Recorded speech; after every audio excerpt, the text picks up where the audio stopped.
Maliit ang T. Problemado mo ba ito? Ikinakahiya mo ba ito? At ramdam mo ba na palaging bitin si Mrs.? Nako, nakadodong. Kung gusto mong malaman, halika, tuturuan kita. Alam nyo, ganito muna, ipapaliwanag ko muna sa inyo. Nakakatulong sa mag-asawa ang healthy at satisfying. Yung ganito, So, alam mo na kung ano yung ibig kong sabihin. Para naman, mapaligaya mo ang iyong partner. Para sa mga lalaki, importante sa kanila ay mapaligaya nila ang kanilang misis. At karaniwang inuugnay ang pagiging magaling sa kanilang bakbakan. Lalo na kapag ito ay malaki at mahaba. Nakakadagdag ito ng confidence sa mga lalaki. At ito na, kung totoo naman na ikaw ay nagkakaramdam na merong kaliitan si Dodong, nako, tuturuan kita. May mga posisyon dyan para masapul mo yung tamang daan at mahuli mo yung tamang spot para sa iyong minamahal.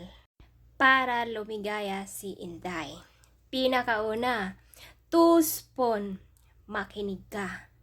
Dapat dito ay magkahiga ng magkatabi. Ganon. Tapos, ipatalikod mo si Inday. Dahil sa ganoong nakatalikod, at may kaliitan si Dodong, ay maaabot mo ito. Basta tumalikod ng maayos si Inday at si Dodong yung bahala nito. Ganun. Dahil nagkakaroon nito ng deep penetration, mainam na gawin ito. Techniques kapag ito ay hindi gaanong well and done. Ito pangalawa. Ito yung tinatawag na tumatahol. Aw, aw, aw. Ang rare entry o mas kilalang tinatawag na aw-aw. Ito ay classic. Kapag si Inday ay yung tinatawag na nakatuwad, dapat yung parang aswang kapag umaga nakatuwad, ganon. Dapat all fours. Tapos habang sa likod naman, sa likuran, pumunta ka doon, Dodong. Doon mo dapat tamaan. Siyempre, kapag tinamaan, sapul yun. Diba? So kapag ginawa mo ito, ay mas maramdaman ni Inday yung katuwaan, yung happiness. Magugustuhan niya ito kahit ano pa yung laki, haba, maliit man. Oh, diba? At siguradong patok ito kay Inday. Pangatlo, reverse cowgirl. Huy, naburol. Ang mga woman on top ay epektibo sa mga lalaki na hindi gaanong katangkaran. Alam mo na yon. Ito ay dahil merong kontrol si Mrs. At mas maganda yung posisyon niya para tamaan talaga yung G-spot. Kabilang na dito ang reverse cowgirl. Kung saan nasa halip ay kaharap si Mrs. Ito pa, nasa taas si Inday. Ito ang pinaka-aktibo na straightforward para kay Dodong na hindi masyadong kalakihan at hindi pinagpala. Dahil ito ay pwedeng ma-stimulate ni Inday ang clitoris nito. At maaari din yan kontrolin kung anuman ang mga posisyon nito. At ito pa, mas malupit rin, face off. Ito ay isang bagay na makakatulong sa bawat isa. Magiging kukak kayo rito.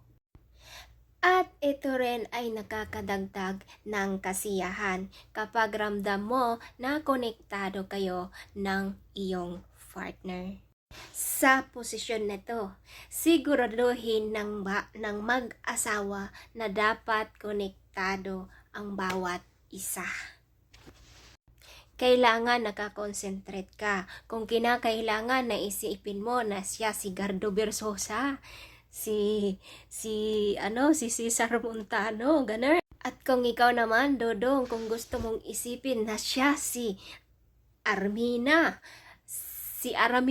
o kahit sino pa dyan, di ba? Para lang yung connection nyo ay hindi mawala dahil yun ang pinaka-importante talaga, yung connection sa bawat isa. Eto, marami talagang katanungan sa mga lalaki. Minsan kasi ang mga lalaki ay mali talaga dahil kinukumpara nila minsan yung mga sarili nila doon sa mga napapanood nila. Nako, wag na wag mong ikumpara yung iyong sarili doon sa mga napapanood mo. Dahil yun ay mawawalan ka ng confidence sa iyong sarili. Lalo na kapag binata ka pa. Kasi halimbawa na magkaroon ka ng girlfriend, tapos makita niya ito, tapos ma-disappoint ka na baka hindi niya magustuhan, dahil hindi kalakihan, dahil baka mabitin, makapos, ganun.